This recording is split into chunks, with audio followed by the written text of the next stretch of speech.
Thank you for tuning in, and we're catching up with the latest developments on Married at First Sight.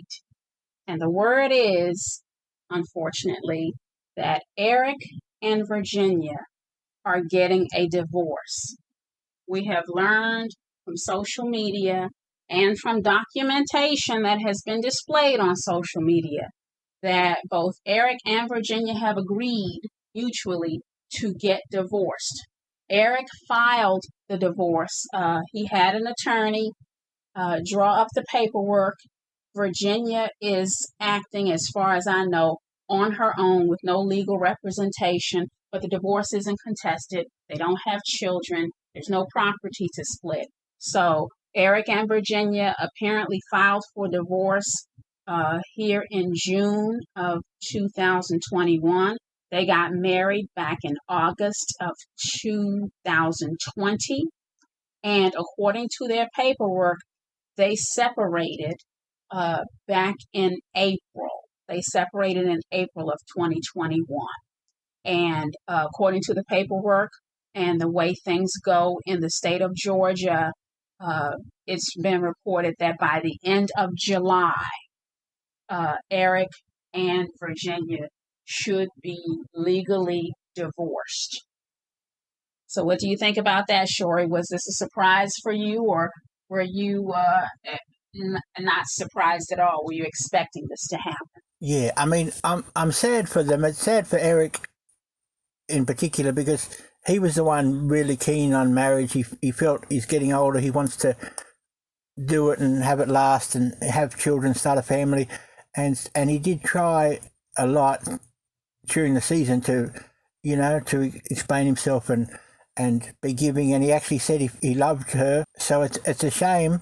But as to being surprised, I'm not entirely surprised because I did find Virginia she created a lot of problems, dramas, and was a bit too defiant of either the traditions of marriage or of what Erik had said he expected from a marriage. And it wasn't like he was overly demanding. He just had a few things which he said either it's a deal breaker or this is what I expect. And he wasn't being controlling or misogynist or anything like that. He was just basically saying, this is what I expect. And she could have had her own expectations too, and she could have laid them out, and he probably would have tried to accommodate those. But there were a couple of things where she constantly wouldn't accept his sort of what he said was important to him. So it doesn't surprise me that eventually he got sick of it, if that's what's happened. And it looks like if he filed it, he's the one who said, I've had enough of this. Yeah. Well, I think that Erik and Virginia were very poorly matched. I don't understand what the quote-unquote experts were thinking. I don't know what they were looking at, because we have Erik, who's in his mid to late 30s. I think he's in his mid 30s. He's been married before. He's a conservative. He has traditional family values. And they put him with Virginia, who's 26 years old. She's a free spirit. She likes to party. She likes to drink a lot. The way they portrayed her, we saw her drink a lot. And they just did not have the same view of marriage, which the experts should have honed in on. They were not in the same place in life in terms of starting a family. Erik said he wanted to start a family right away. He wants to have children. And Virginia said that she certainly was not ready to have any kids, and she didn't know if she ever wanted to have any kids. So why would you put someone who wants to have children with someone who doesn't want to have children or is not sure if they want to have children? That makes no sense to me. The pairing was not a good one. Virginia is quite liberal in her political beliefs. So, on every major platform, these two were different, which makes them incompatible. Yeah, I agree with that.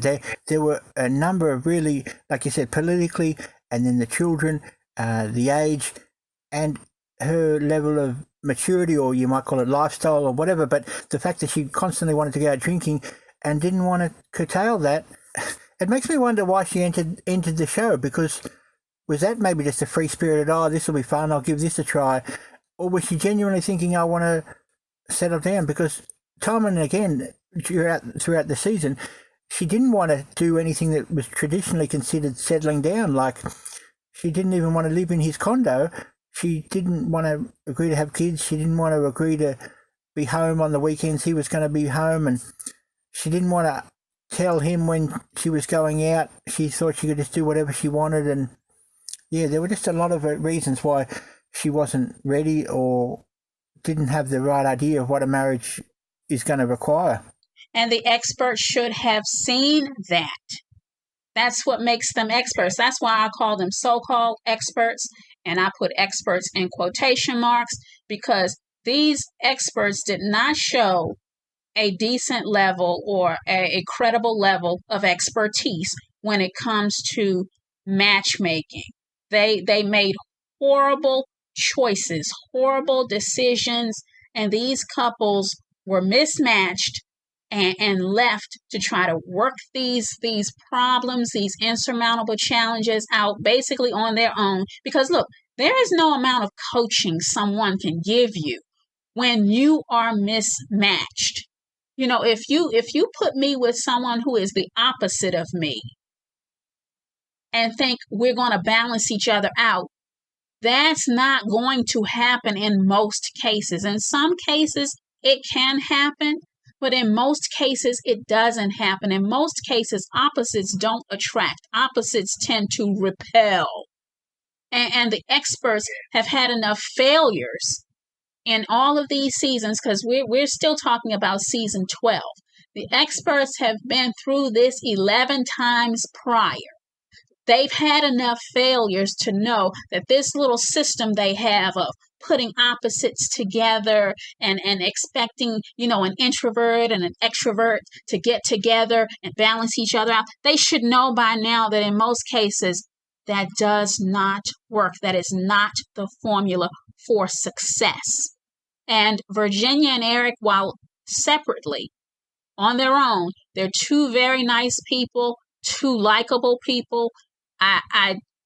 In retrospect, of course, you can question why Virginia would want to do this experiment, but we can see from the way she did, go through the activities, and she did try and all that sort of thing. We can kind of believe that she had good motives. She came in with good motives. I mean, I think her intentions were good. I don't think she came into it for the sole purpose of being on TV or for, just doing something experimental. I think she does want to have a partner, but I think Virginia needs to work out the difference between having a partner and having a husband to whom you are lawfully and legally committed.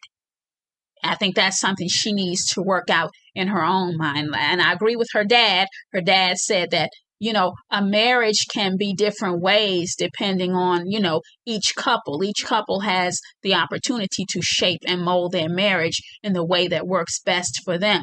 But the couple have to be on the same page. There has to be common ground. And the common ground that Erik and Virginia had in this marriage was them being in the experiment. That was their common ground.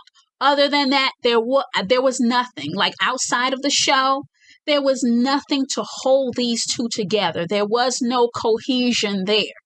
And I was hoping that they would have figured that out by decision day and just realize, hey, we're good people. We like each other. We can even date, but as far as us building a marriage, a life together, moving forward in the same direction, we are not that couple.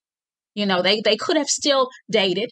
They could have still enjoyed. Well, no, they could not have still dated because they were already married at first sight.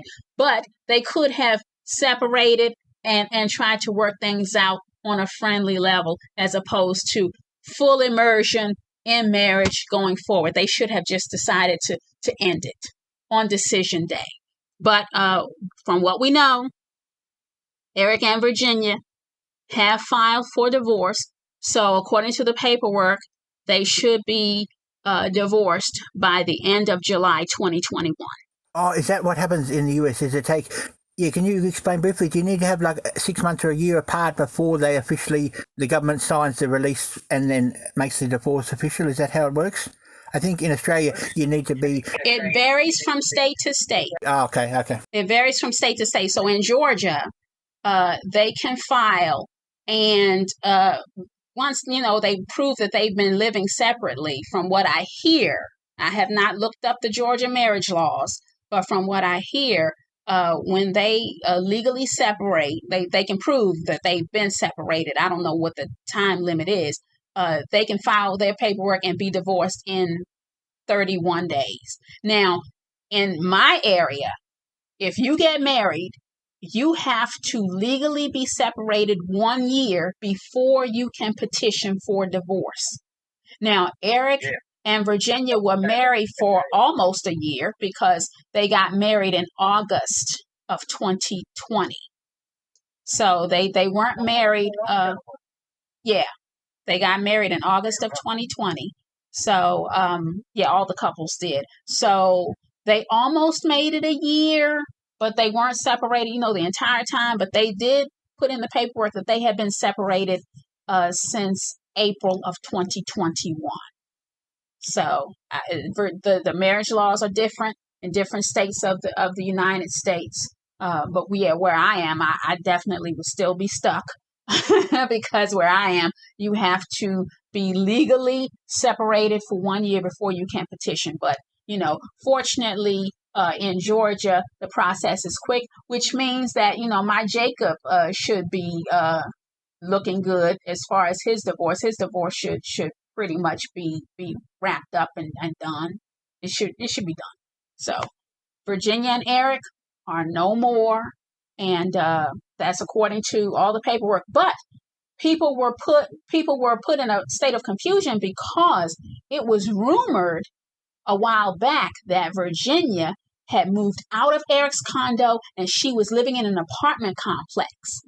And people were saying that they saw her at the club dancing romantically with some guy who was not Erik.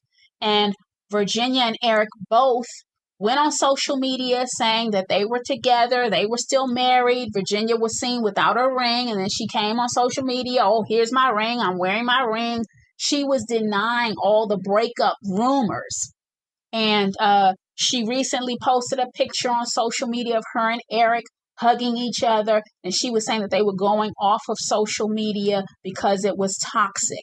But people noted before that on Virginia's Instagram, she had stopped following Erik. And at some point, Erik had stopped following Virginia, but then they refollowed each other.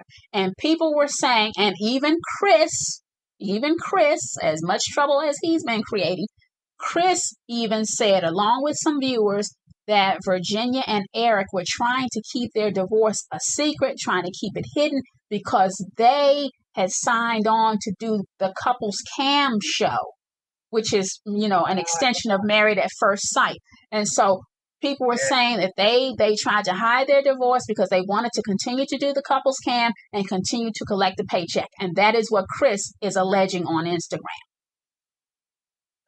Because I was going to ask you what would be the reason, and that makes a lot of sense. Have you watched any of these couples cams? Absolutely not. I'm still just trying to wrap up season 12. I couldn't care less about what the couples are doing now. I got to get rid of season 12, and then season 13 begins in July next month. So we're still trying to get over season 12. We for whatever reason, we just can never seem to get to the end of season 12. It's been Decision Day. It's been Reunion 2-part. It's been Where Are They Now? It's been A Look Back. And now we've got, this divorce news of Erik and Virginia coming right on the heels of the wrap up of the season. And they were one of the couples who committed to do Couples Cam. And that Couples Cam show is really a showcasing of the couples who are still together. It's trying to give people the impression, hey, look, you know what? Our success rate isn't as bad as people think. Our failure rate, I should say. We do have some success stories, and here they are, Couples Cam. So you tune in. I guess it's every week. I don't look at that mess. I just like to look at the experiment. That's all I want to see, the experiment. What happens after that? I think people should want to, at that point, live their lives with some sense of normalcy and a higher level of privacy.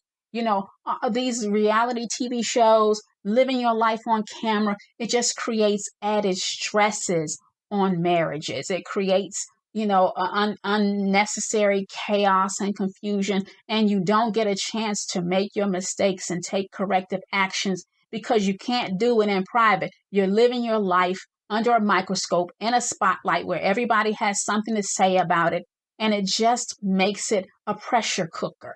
So I don't like that sort of thing. I'm not interested in that sort of thing, but I am interested in very much in the experiment.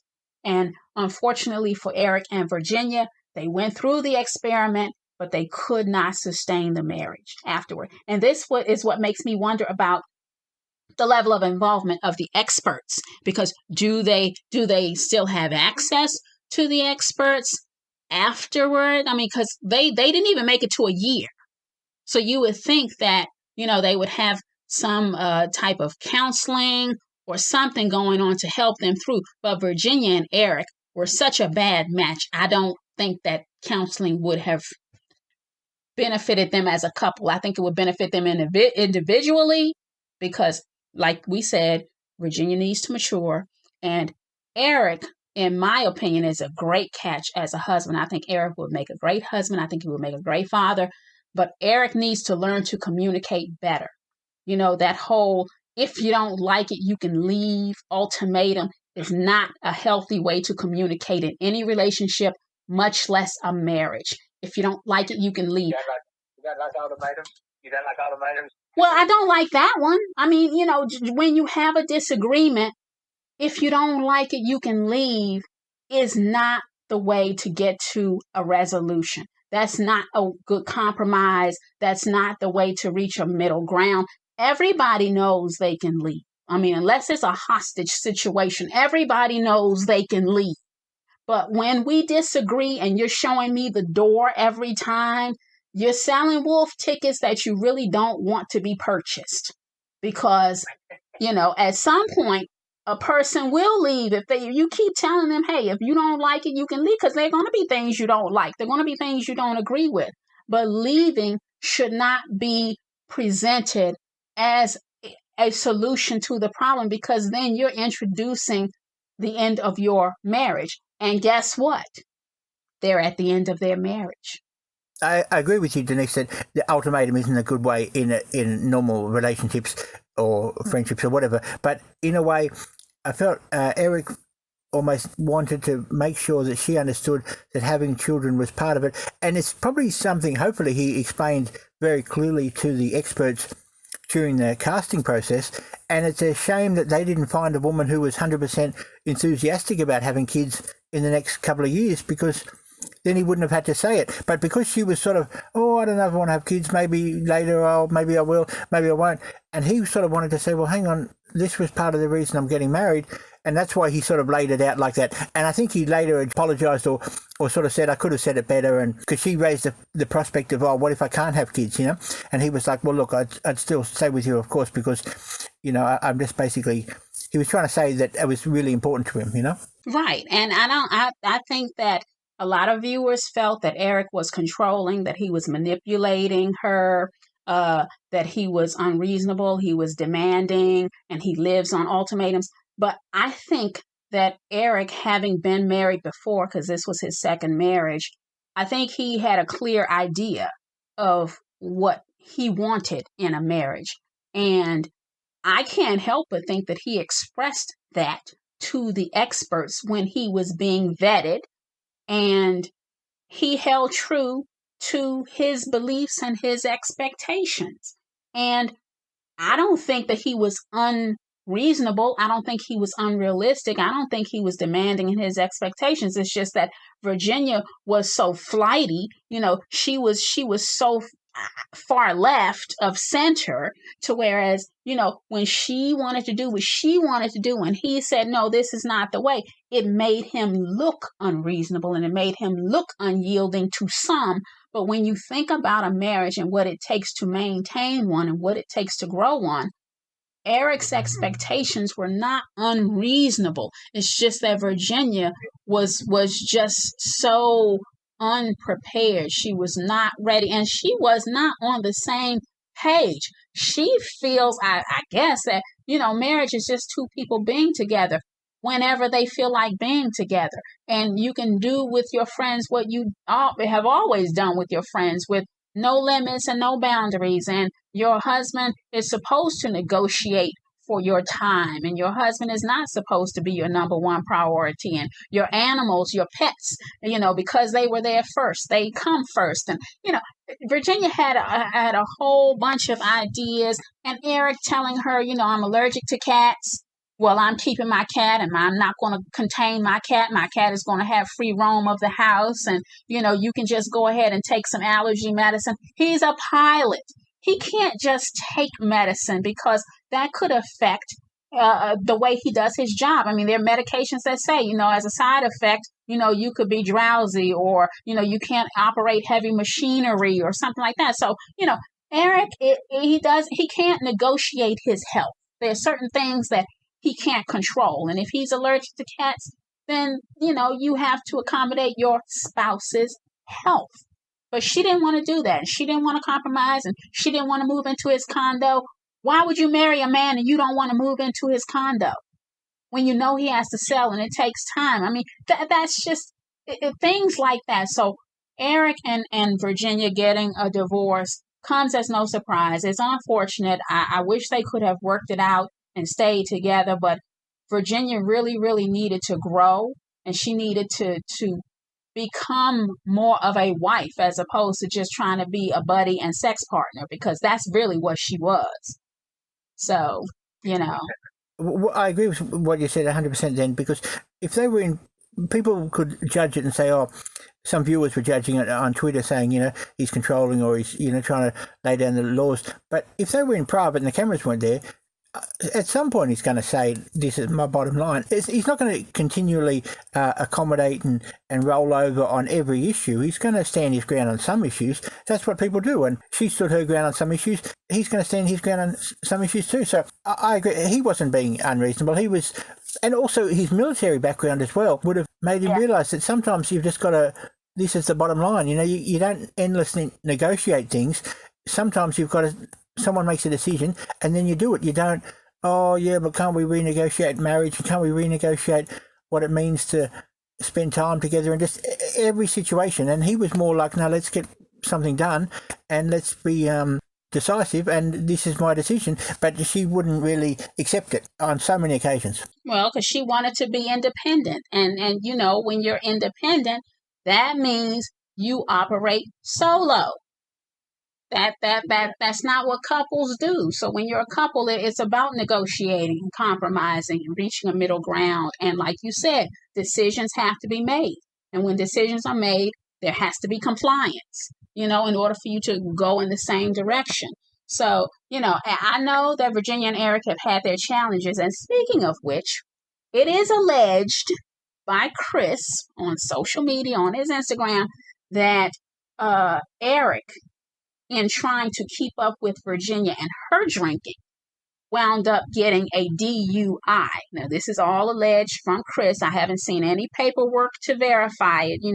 DUI is a criminal charge. I haven't seen any paperwork chronicling or documenting an arrest of Erik or criminal charges being pressed against Erik. Haven't seen any paperwork, no documentation of any of this. This is all alleged. It is all coming from Chris on his Instagram. But he says that Erik was arrested and charged with DUI, which is driving under the influence. Now, when you get arrested for driving under the influence, it does not mean you were drunk, okay? Because that's what Chris is alleging, that Erik has been getting drunk, trying to keep up with Virginia. But a DUI just says you were driving under the influence of something. It could be alcohol. It could be a medication. It could be anything. Now, when you are caught driving drunk, that's a DWI, driving while intoxicated. That means you were determined to be drunk and your blood alcohol level exceeded the legal limit. So DUI is a lesser charge, but this is what Chris is alleging that Erik was arrested for. Chris is alleging that Erik was arrested for DUI, and that Erik was sent to rehab for 45 days. And while Erik was in that 45-day rehab, Chris is alleging that Virginia went to Mexico and tried to have a threesome with Haley's brother and Haley's brother's wife. This is all alleged. This is all according to Chris. Okay. Chris says that's what information he was given. That while Erik was allegedly rehabbing according to his DUI charge, Virginia went to Mexico and tried to have a threesome with Haley's brother and his wife. Yeah, I don't know where to start with that. I mean, it's sort of so specific that you could think that, well, maybe there is some substance to it, but it could be just someone starting rumours, maybe someone who doesn't like Haley's brother or someone who doesn't like Haley's brother's wife, or, there's a whole bunch of different people who could have provided that information to Chris, and yeah, it seems a bit unfair for Chris to go spreading that around. Yeah, well, I think that's nobody's business. I mean, if they tried to have a threesome, or, if it failed, or if they like that sort of thing, they're consenting adults. They're all consenting adults. So I don't see any problem with that in terms of me being a public person on the outside, me just being a viewer. I'm part of the general public. That's not my business. That's not for me to know. And I benefit none from that type of information. Yeah. On the drinking aspect, Chris was also saying something like, oh, I wouldn't want to fly with you, or that'd be dangerous, or, sort of suggesting that maybe he drinks in his professional capacity as well, which I think was unfair, because some people maybe make the mistake when they come out of a bar and they've got their car there, they want to get home, there isn't a taxi, so they just drive and they get caught, or maybe he thought he was under the limit and he was a little bit over. We don't know what extent, but it's wrong for Chris to suggest that he's a potential risk as a pilot because of this one alleged charge, Right. I mean, I think there's no reason to tie it to his job, his occupation. It's slanderous to me. Well, actually, in this case, it's libelous because it's in writing. And if it is not true, then Erik has he has a case, he has a legal case, and Chris would have to show and prove, which he has not yet. He would have to show proof, because otherwise it is slander, it is defamation of character, it is libel. It's slander when you speak, it is libel when it's written.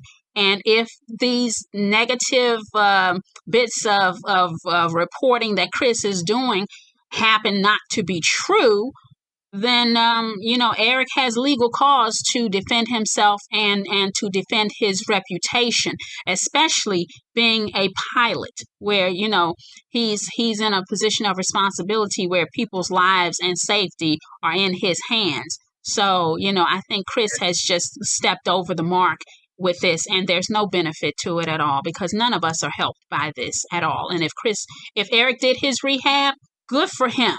And he'll learn from it and not repeat the same behavior, if this is true. But this is all alleged, folks. We don't want you to think that anything that comes out of Chris is gospel, because we look at it with a very suspicious eye. Chris did post about the divorce, but he did also have a print of the receipt, if you like, or the filing document with the court. So that's sort of verified. But yes, as to this drinking while intoxicated or drinking under the influence, there was no documentation provided with that. None. Yeah. None. Now, I don't like to sort of judge people on their innate physical characteristics. They can't change that. But I do think the way Erik, for his own benefit, moving forward with potentially looking for a new partner, the way he sometimes holds his mouth in a sort of slightly sort of awkward or sort of almost like like he's a bit mischievous or like a bit awkward or something in the way he holds his. I know what you're talking about. Yeah. I think he should try and improve that, because on paper, he's like the pilot, he's been in the military, He's got a condo. I forget the car he had, but he had a nice car when he turned up, and it looked like he had an airport hangar, or the family had an airport hangar or private. Yes, they have a plane. Yeah, a private plane and a hangar, a nice hangar to do it. So he's got all these really good things on paper, but sometimes the way he holds his mouth and his face, it sort of brings him down a couple of points in what would be otherwise a lot more appealing to women in his day-to-day life that he meets, you know. Like Virginia was attractive, and you could see Erik was attracted to her. I'm not going to judge what Virginia saw drew her to him, but basically, I think Erik and even his haircut, maybe he should grow his hair a little bit longer, and also then just relax or improve the way he holds his mouth and his face to seem a bit sort of more relaxed, a bit cooler, as opposed to seeming sometimes a bit awkward or childlike or dorky. I can't really find the right word to describe it, but you said you know what I mean. So yeah, that sort of facial expression he sometimes does makes him seem a bit less accomplished than he really is, you know. Well, I tell you what, I get what you're saying, but Mr. Erik has been profiled on TV, and we've seen that Erik is a nice guy. He has a great personality. He has a great job. He travels a lot, so he's only home half the time. He has a great condo, beautifully furnished. He's got a plane, an airplane. He has a cute dog. And let me tell you, Mr. Erik will be married again. That's right. He's not overweight. If anything, he's a little bit skinny. He could do a bit of a few weights to get a bit more muscle. But apart from that, he could do very well in the sort of dating marketplace, if you will. You know. Oh, he's going to do very well in the dating market because he's had the benefit of being on television, where tons of women have had a chance to see him. And for all the complaints that people made about him being controlling and him being manipulative and all of that stuff and him being bossy and all that, let me tell you, Mr. Erik is going to have his fill of women coming after him. He won't have any problem at all. I guarantee you, Erik will be able to get married at will whenever he wants to get married. There will be many, many women lined up to marry him, ready to marry him, ready to have children, ready to stay at home and not go to sleep on somebody else's sofa, not drinking all night long. He's going to have women who are like him, who have things in common with him, who want to have a husband, who want to have children, who are conservatives just like he is. They're going to be lined up, so he won't have any problems at all. Now, Virginia, on the other hand, she's viewed as a good time girl at this point. Partying, the drinking, the I want to stay out all night, that's not wife material. So, we'll see how it goes. Virginia would be better meeting someone who hasn't watched the show, basically, because her sort of outbursts and her behaviours wouldn't have added to her. She can go out and just look good as she does and be nice and friendly, which she was when she was hanging out with different people, social settings. She had a nice personality and she looked good, so she should use that. But yeah, she wouldn't be, you wouldn't expect her to be getting a lot of offers via... Not for marriage, but a lot of offers to date, sure, to date. Because look, once a man sees the way she knocks back the liquor, once a man sees the way she drinks, he's going to know, oh, you know what? My chances of having sex with her are better than my chances of trying to marry her and build a life with her. So right now, Virginia will be viewed as a good time girl, not as a wife, until she changes. For dating, definitely for dating. And like the fact that she had the more liberal views and her mum had the purple streaks in her hair, remember? So she's sort of... from a different world, has a different lifestyle, going drinking, partying, music festivals. She'd probably be better meeting someone who's into that scene, into either the drinking or going to music festivals, and more sort of a bit young at heart, wild, and maybe someone who's like 25, 26 like her, not someone who's 34 or whatever Erik was, 36 or something. But somebody who's like her is not going to want to get married. That's the thing. A man who's like her, a man who is out partying and out drinking a lot and wanting to have fun, he's not going to want to get married. That's not what you, come on now, Shore. You know men who want to have fun and have. Yeah, to clarify, I'm not saying to get married, but as someone to be a partner. And maybe they will date for like 3 years before they either break up or decide to get married when they're 30 or something like that. You know, someone who sees her now at 26 isn't going to be looking to get married with her now. And she's not ready for it anyway, and she's not sure about kids, so I don't think she needs to even think about it for another 4 years about getting married. You know? Right, exactly. She needs to give herself time to go through, all of her partying. And when the partying gets old, because it will get old, then she can look to settle down, because that's what marriage is. Marriage is settling down on some level, not on every level. You don't have to, be dead when you're married, but you do have to calm down on some of the things. And that drinking, that excessive drinking that she was portrayed as on, I'm saying this very carefully, she was portrayed on the show as drinking very heavily. And that will not bode well for her in the future at all. So she really, above everything else, I don't care about the partying so much and the going out and coming and going, but that drinking, the way it was portrayed on the show, Virginia needs to get a grip on that drinking, and she needs to get that under control, because that's not helping her. She claimed that she has problems with anxiety. Drinking alcohol is not going to make that situation better. It only makes it worse. So, Virginia, I hope she gets help with that. Yeah, I think the drinking may give her like a temporary sort of mask and feel, oh, look, I'm not stressed anymore for the 3 hours or 5 hours that she's out drinking. But then the next day, she's sort of back to her old self again. So it's not like it's just like a temporary fix, or a short term. And what about the hangover? Do you think she do you think she doesn't have hangovers? I mean, the way she was portrayed, the way that it looked. Now, I'm not saying that's the way it is, because, editing is involved, but the way she was knocking them back, to me, it seems like if she had an anxiety problem, the alcohol might calm her while she's drinking, but once she finishes drinking and that alcohol has its effects and then its after effects, seems to me like she would feel even worse, because no problem has been solved. Like the next night, she'll probably go out the next night, and it's almost like a never-ending cycle. Even when they got to Vegas, they were still just in their room. They weren't only drinking when they went out. She wanted to... Remember, she was looking in the minibar when they got there, or in one of the places they got to.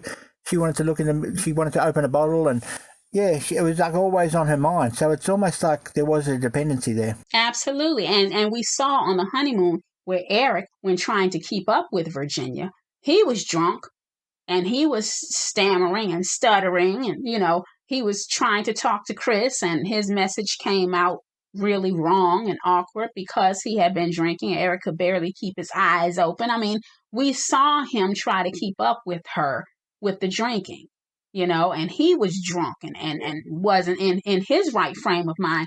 And then when they got home, it seemed to me like Erik stopped all that because he had to get back to real life, get back to work, and handle his responsibilities.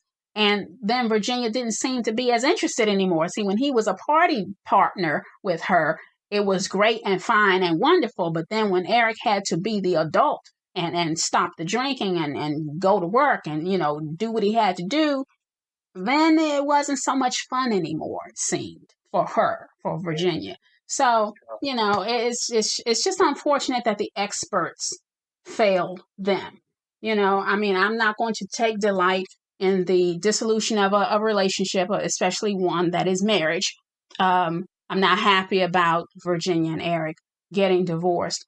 I think that they should learn a good lesson from this, that the experts, and I say that using that word in its broadest terms, the experts on Married at First Sight don't exhibit or demonstrate very much expertise when it comes to matching couples. They don't do a very good job overall. Now, they do have some successes, but hey, if you take 100 shots, some of them are going to land. Okay, but overall, they've had way more failures than they've had successes. Last season, I believe, season 11, yielded some good marriages thus far. But overall, looking at season 1 through season 12, those experts have not done a very good job pairing couples. They've had more divorces and splits than they've had couples to stay together by far. So, have they had many that have had children and still together in those 12 seasons? Do you know? Can you think of many couples? not many, but they have a few. They have a handful of kids. Like there are a couple of couples that have 2 kids. I'm thinking there are like maybe three couples that have 2 kids. Let me see. There's Jamie, there's the Bobby guy, and Ashley, and his name begins with an A. Both of their names begin with an A. They just had their second child. So there are a few couples that have 2 children, and then there's some other couples that have 1. So there's a grouping of couples that have had married at first sight children. However, again, the divorces, the breakups, the split ups, all outnumber that. More failures than successes. And do you think, like broadly speaking, because I think it is like about somewhere between 40 and 50% of marriages end in divorce, I believe, in America or in Australia. I believe it's that. You might know more accurately, but we're around 50%. We're at 50%. And you could say, in a way, the statistics are maybe work out better for some couples who are from more maybe traditional semi-arranged, some couples maybe like 2 yes 2 Muslim couples or 2 people who are both Chinese, or there's often these sort of cultural couples that are sort of brought together through family tradition, and they sort of commit to it more, and often those people are more, they're not into partying and just going out getting wasted and getting drunk and that, so they're a bit more sensible people.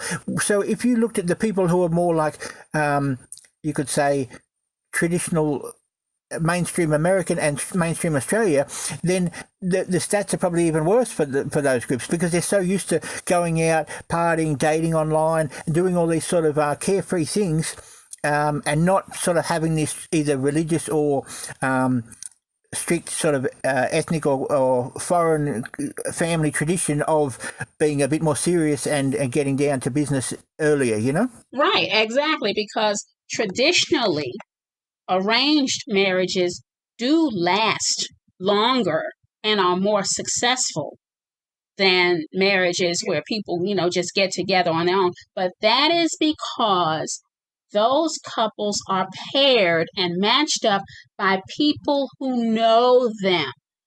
Usually it's the parents or some other family member. So the people who are doing the matchmaking have known the couples, since birth, or known them from a very, very young age. So they know the qualities and the characteristics of the people. And like you said, they have the same moral values. They have the same work ethic. They have the same cultural values. Their core values are the same. So the expectation of them getting together is family oriented. You can't shame your family. You can't shame my family. This has to work, and we do what it takes, and we sacrifice, and we make it work, in spite of whatever. So there's a different motivation there. That's right. And they're both on that same page. They both, like you said, have that shared culture or shared religion or shared experience. They both want to make it work, and making it work and being respectful to each other and it's working. Whereas a lot of, I would say, people who are American but not from another country, like not with a background from basically Western, they're a bit more carefree and going out partying, drinking, and then when they get married, they've still got a bit more. They want to have maybe a bit more of a 1 foot in the sort of partying or in the carefree lifestyle as well. They're sort of not everyone, and I'm speaking in generalizations, of course, but Yeah, a lot of people, and that's why you get situations like Virginia where she still wants to party even though she's getting married. Whereas if you showed that video if you showed this season to some couples that were like traditional Jewish couple, traditional Muslim couple, traditional Indian couple, or traditional, Chinese couple, or they would be thinking, what is she doing? Like, why isn't she being a bit more disciplined and a bit more focused on making the marriage work? It's sort of the freedom and the carefree nature that you get in the West can actually be not helpful to marriage, Exactly. It's not supportive of the marital arrangement in terms of staying together, longevity. It's about, you doing whatever you want to do as an individual and you seeking your own happiness as opposed to you being willing to sacrifice to make the marriage work.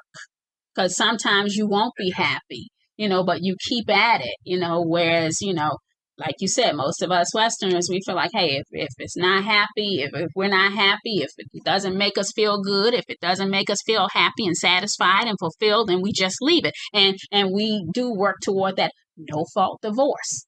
You get a divorce, marriage fails, and it's nobody's fault. You can just walk away from it, and that is not,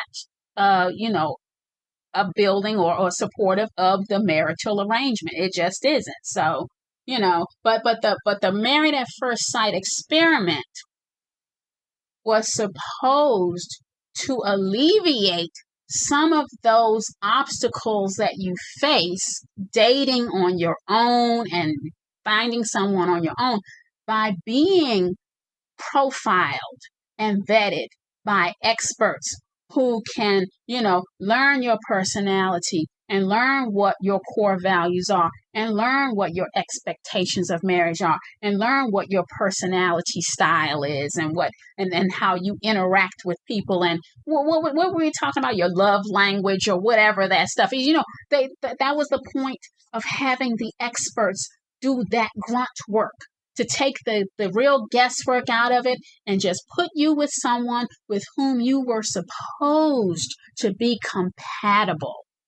And then you two just go into it, you trust the process, you do the activities, and you listen to the experts, you give the person a chance, you learn the person, you get to know the person, and hopefully you develop a connection and you build on it. That's what it was supposed to be. And I'm not seeing that, and I fault the experts. So I don't think any less of Virginia and Erik, because I don't view this necessarily as a fail on their part.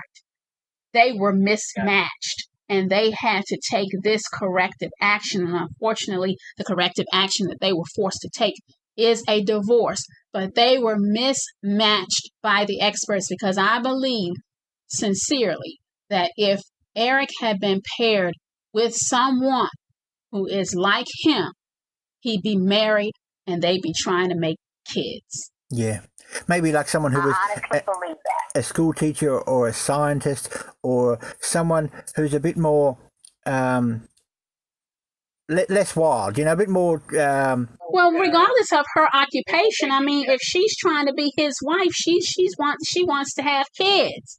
So, whatever job she has, as long as she's not trying to hang out in the streets and be a party person, if she wants to, make the home a nice house, she wants to make the home nice and comfy, a warm, comfortable, welcoming place. If she wants to be a nurturer, she wants to be settled. If she wants to help Erik in his career, help, support him more, just to be a wife.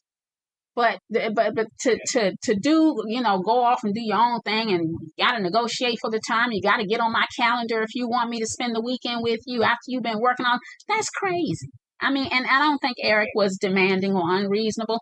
Erik, to me, wanted what any reasonable husband would want, especially a man who already had a failed marriage. And Erik really did not want this second marriage to fail. So, if I could talk to Erik, I would tell him, Erik, this is not a fail on your part. The experts let you down. The experts did it.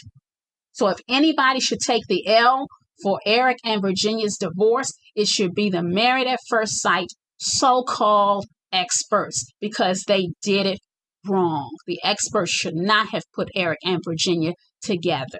They should not have. Yeah, very well said. Exactly right, Denise. When he was getting frustrated with her, really the source of that original frustration was, like you said, the mismatch, and he was having to try and bring someone who was miles away in terms of being on the same page, miles on a totally different page, a totally different book, and he was trying to make it work, but he wouldn't have had to put in as much effort with someone who was a lot better aligned in the first place, and it would have just been so much more productive if he had have been put on with someone who had a lot more compatibility. Yeah. And that was the point of entrusting the experts with that weighty responsibility. That was the whole point.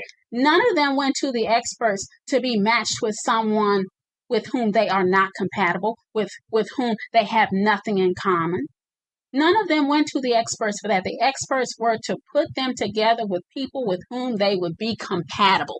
And the experts in this season 12 failed miserably. And to me, it is inexcusable.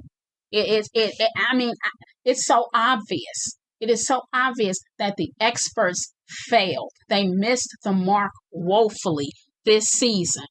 And like I said, and even in Virginia's case, even in her case, if you get to know Virginia and you see how she is, a reasonable person would tell Virginia, sweetheart, you're a great person, you have a great personality, but you are not ready for marriage. What most men consider to be marriage and for what most men want in a wife, baby, you're not it right now. You will be someday if that's what you want. But right now, you're not there. If your whole thing is going out and partying and drinking on weekends, you are not wife material. So she should have been vetted at the very beginning and told, based on what we got. And I don't know what she told them. Maybe she told them something different. But what they saw, what we saw, she wasn't ready. And I think it is a shame that the experts can, even if Virginia filled out the questionnaires a certain way to make herself look different, to make herself look more mature, to make herself look more settled, once the experts got a chance to observe her the way we observed her, they should have been willing to step in and say, you know what? You're not ready for this. So if we have to work something out in terms of an annulment or whatever, to relieve you of this burden because it's not going to work, you're not ready for this. But see, they keep going even when there's no way forward. And I don't appreciate that because that to me... Even the couples? Sorry, even the couples or the experts? The experts keep the couples going when there's no way forward. I mean, come on now. You knew good and well that Erik and Virginia were not a good couple. But why would you keep pressing it? Why would you give them exercises to do and all that? There's no exercise they can do to remedy that. They were mismatched. So at some point, the experts need to take stock and be realistic and own up to their mistakes. I mean, how are you going to lecture these couples about accountability and being responsible when we have a group of experts who don't know what they're doing and they're not being responsible and they're not being held accountable for their failures? And there are many. It sort of sounds a bit maybe glib to say it, but you almost need like a couple of backup people, like reserve, like people on the bench who, if it does go bad at the sort of 3-week, 4-week mark, you can substitute them in, so you could say, well, look, Erik and Virginia, if you both think you're not compatible, we can separate you. Here, Erik, here's another woman for you, and Virginia, here's another man for you, and then they continue on the process with those as two new couples with their own second chance partner, I mean, because... Like I said, if they stay for 8 weeks, when they knew after 2 weeks it wasn't going to work, they would have been better, and they could have built a rapport with a new partner. Right, but see, the hiccup with that is here in America they're actually married, and they, for whatever reason, they are not allowed to get an annulment, which I think they should be allowed to get an annulment. I mean, when the marriage is irreparably wrong from the start, they should be able to get an annulment, and then they can start over. But they can't start over in the American experiment because they are married, legally married. in Australia, they're not legally married at first sight. But in America, they are legally married. So you can't take a husband and wife and split them up and put them with two other people, because then, they would consider that to be the adultery train and all that kind of thing. So, but I think there should be a way out of it, where they can. And they do have people, who applied, who were interviewed, who were not selected. So they do have a pool. They always have a standing pool of candidates, because they only choose 5 couples out of all the people who apply. So there are other people who want to be part of the experiment, who want to get married. And as a matter of fact, I think that show Unmatchables is probably a spinoff, because they have so many people who are interested in Married at First Sight. I haven't watched it. You watch that show? No, I don't. Look, as far as I'm concerned, I'm not looking at individuals being unmatchable. I'm looking at experts who don't know how to match people. So everybody's unmatchable when you're not good at matching people up. That's everybody, because the experts have failed. So I'm not willing to look at people as being unmatchable. I think everybody can be matched with somebody if they want to, if they're willing to do whatever it takes.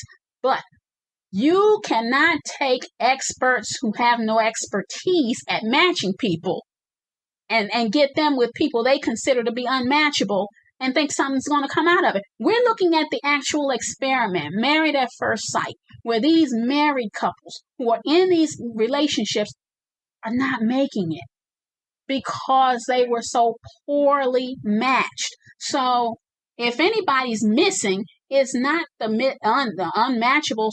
It's what do you call these unexperts? I guess I can call them unexperts, because these people are not unmatchable. It's just that you're not an expert at matching people. You're not good at it.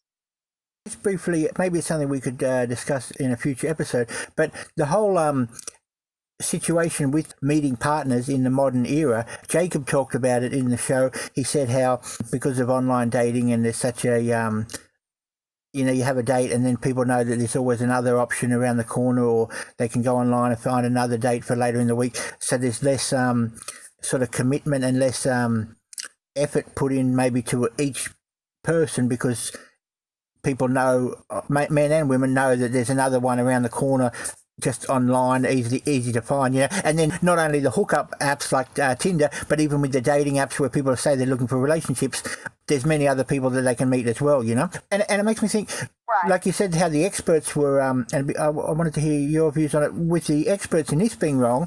Some people go to dating or what are they called, services for supposedly getting matched with compatible people, where like a human actually sort of vets people and says, oh, look, you're a doctor and you're a lawyer, maybe you two would be together, and they match people together and people pay a fee. Well, in those ones, sure, you could trust them, but at the same time, they're also running a business trying to make money as well, so they've got an incentive to keep matching people even if they aren't perfectly matched, And then when people go online with their own dating profiles, they can sometimes misrepresent things, like you said. If someone was a drinker or a partier, they're not always going to reveal how much they drink or how much partying they do, or if they have a hot temper, they're not always going to reveal that, or if they're a bit, wild, they mightn't always reveal that. So when people go online and sort of select based on profiles, it's sort of hard to assess really the compatibility there as well. And then when you go on a date with the people you might have met and it looked on paper to be a match, people sort of present themselves in the best light, hopefully, in the first few weeks as well. So it's not till you've sort of fallen in a sort of romantic, not necessarily love, but you've sort of grown attached to them, emotionally attached, that you may then start to see some of the issues, and by then you may sort of think, oh, well, I'll accept that because I like the person, So there's a lot of different ways to ultimately get to an unsuccessful relationship, because there's all these sort of obstacles with regard to finding a genuine compatibility, whether it's because people are dishonest or experts aren't doing it properly. There's a lot of reasons why it can be hard to match someone in a way. Right, but that's why when you do pair up, You need to give it time, because you did not have someone vet you. You did not have someone vet your partner. You need to give it time. You need to let the person show and reveal who they really are. You need to see how that person acts under stress. You need to see whether the person is flexible and adaptable. You need to see them in different environments. You need to know how they get along with other people, whether they're family or coworkers, friends. You need to see how they interact and behave in various circumstances. And you need to have a clear idea of what you want from the relationship. Because if you want to be married and you're dating someone who doesn't want to be married, you're wasting your time. And even if the person says, yes, I do want to be married, if you can't lock in some time frames, like, look, I'm not dating you beyond X amount of years. Now, I'll be your girlfriend or your boyfriend for X amount of years. Then after that, we have to know where we're going. And it has to be down the aisle, because that's where I intend to go. And if your intentions are not the same, then we need to part ways. And then when a person is dating someone and they see that they lack things in common, they lack commonality, they lack compatibility, you got to be willing to let it go. Like you said, you get attached to the person or you get used to the person. You got to be willing to let it go. If it's not what you want, you got to be willing, because you will never get what you want hanging on to what you don't want. So if you're not willing to let it go, then you got to be willing to settle. That's it. Those are your choices. Settle, or let go of what you don't want. Because people are not going to change unless they want to change. And that's one thing about women. Women tend to think that we can change a man. We can convince him to be who he's never been, and we can convince him to do what he's never done. And then get mad when you don't. If I meet you and you're unemployed, and then I marry you and I expect you to be the CEO of a Fortune 500 company, guess what? I'm going to be very, very disappointed. Or if I met you and you had various girlfriends, or you were cheating on your girlfriend with me, and I marry you and you turn around and cheat on me, guess what? The way I got you is the way I'm going to lose you. So that's just the way it is. You can't expect people to be who they are not. And when someone shows you who they are, believe them the first time. Wise words from Maya Angelou. So, and a lot of times we tend not to believe people when they show us who they are. So we reap the consequences. See, you gave great advice then, Denise, and I think you're not the standard sort of person, though. I think you're more. I think you've got more conviction in your beliefs and in what you, as well as being wise and having a great understanding of sort of relationship dynamics and being able to articulate and communicate really well. You also you sort of know where you'll draw the line, and you're prepared to stand your ground on situations. And like you said before, when you said if there's something wrong with it and it's not working out, you've got to be prepared to leave it, or whereas a lot of other people, I'm not saying everyone, but I'm saying a lot of people, once they're attached, they will often stay, and they'll realize that, look, I like this person. Yeah, this is a problem, and I don't like when they do that, and I don't like when they do this, and I wanted to get married sooner, but it's later, and I wanted to do this instead of that. There's a lot of things that I don't like, but I'm really attached to the person, even I love the person, and so they will accept a lot of those negative aspects or compromises or whatever.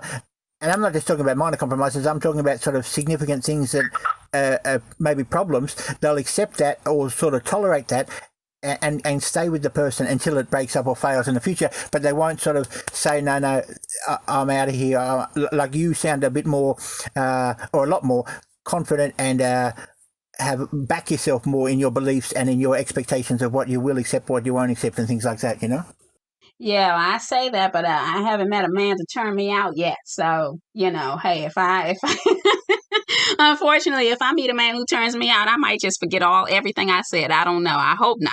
I hope I can stand by my convictions, and I hope I can, bring my words to action and all that good stuff. But one never knows until you actually get in a relationship, but there are certain things, like you said, to your point, there are certain things that should be non-negotiables. If you want to get married, That should be a non-negotiable. You dating somebody who doesn't want to get married, or you're dating somebody who keeps putting it off, you're not getting married.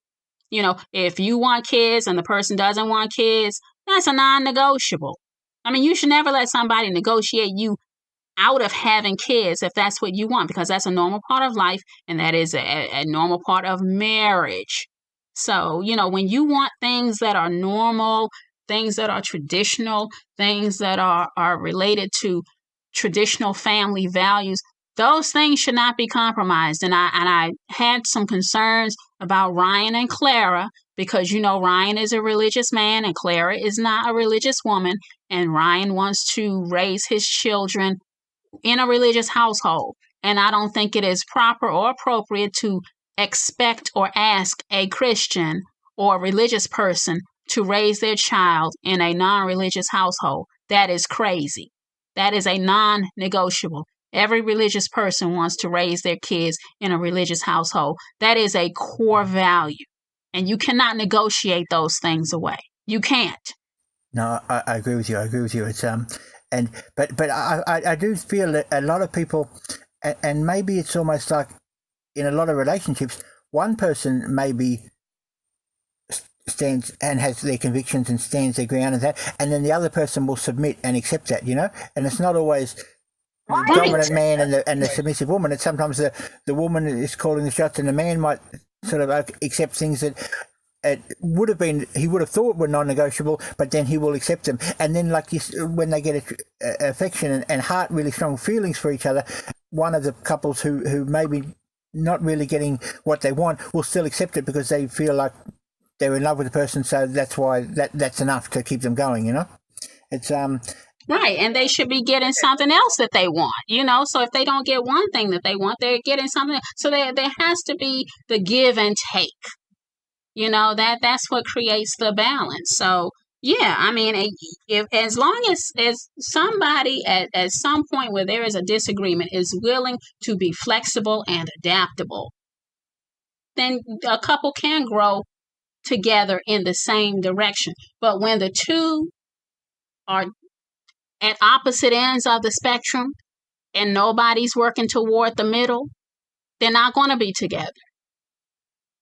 And I think that's what happened with Erik and Virginia. As much as they tried to accommodate each other, it wasn't genuine, it wasn't real, because Erik is who he is and Virginia is who she is. And individually on their own, there's not really much wrong with either one of them. They're both fine, but together it's just not feasible. And that is where the experts fail them.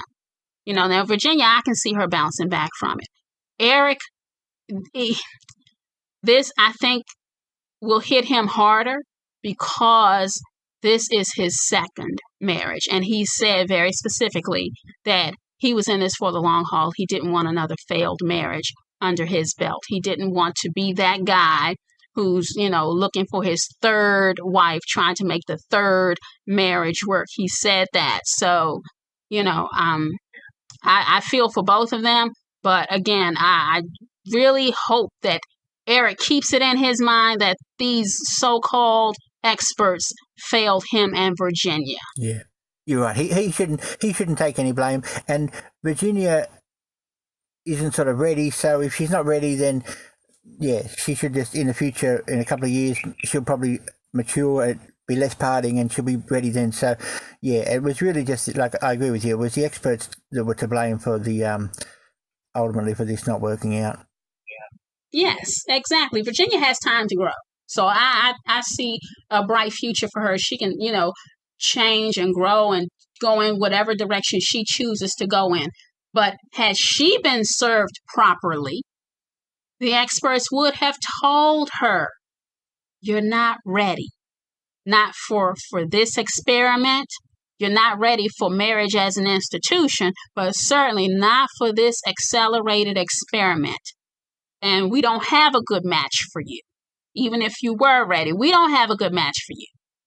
And they should have matched Erik. And I'm sure, I can't help but think that out of all the people who applied to be part of the Atlanta Married at First Sight season 12 show, out of all the people, I cannot help but believe that there were some conservative women out there who applied, who were ready for marriage, who wanted to have kids, and they didn't get chosen.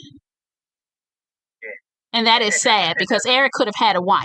He could have had his wife. Even someone, Suzanne that dated Jacob, she would have been more compatible with Erik.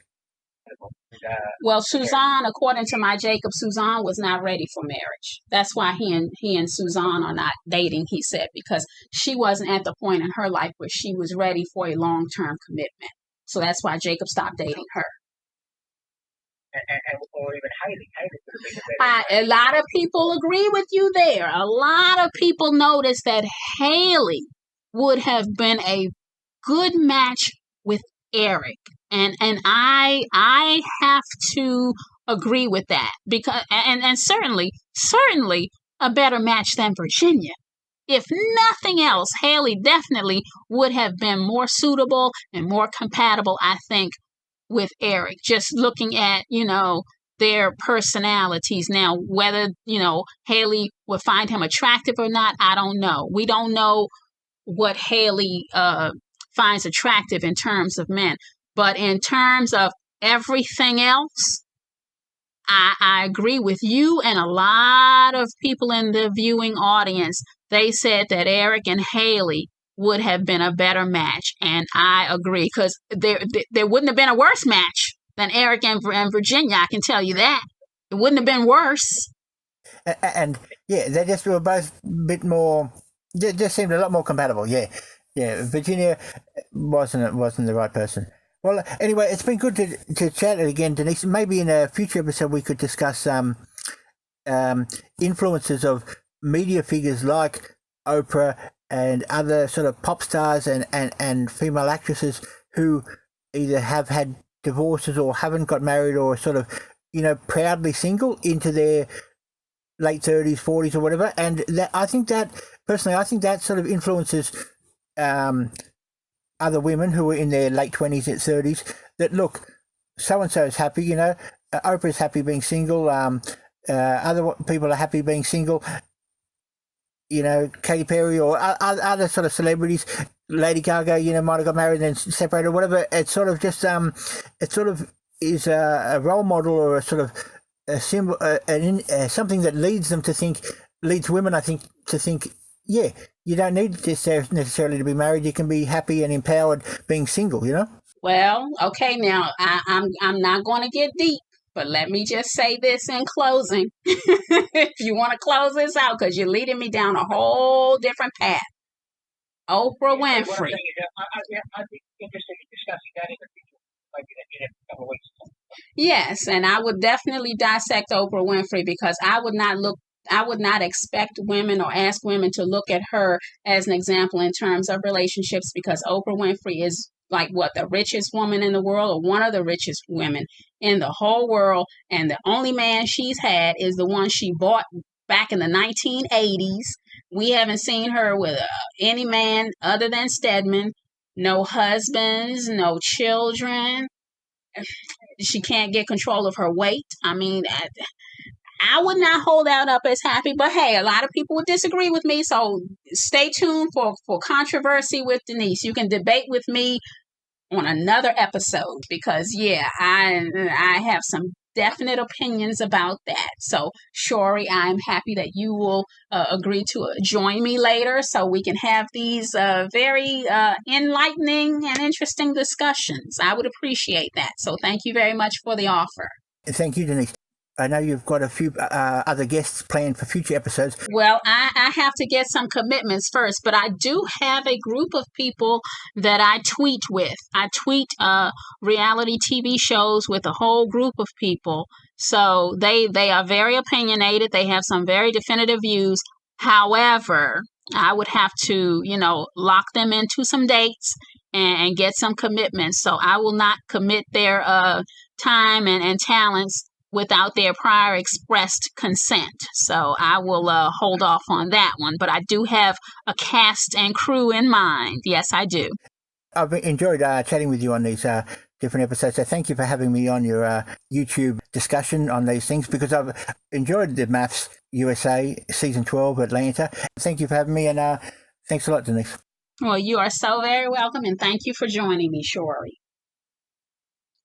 Thank you so much for tuning in to our Married at First Sight Season 12 update on Erik and Virginia and their impending divorce. I want to thank you for taking the time to tune in to hear my opinions and to hear Shorey's opinions all the way from Australia. And be sure to like, comment, and subscribe. And if you agree with us or if you disagree with us, please put that in the comments. We'd like to hear from you, and we hope that you will continue to tune in to more episodes as we keep track of what new developments happen with the never-ending Season 12 of Married at First Sight. Thank you, everyone.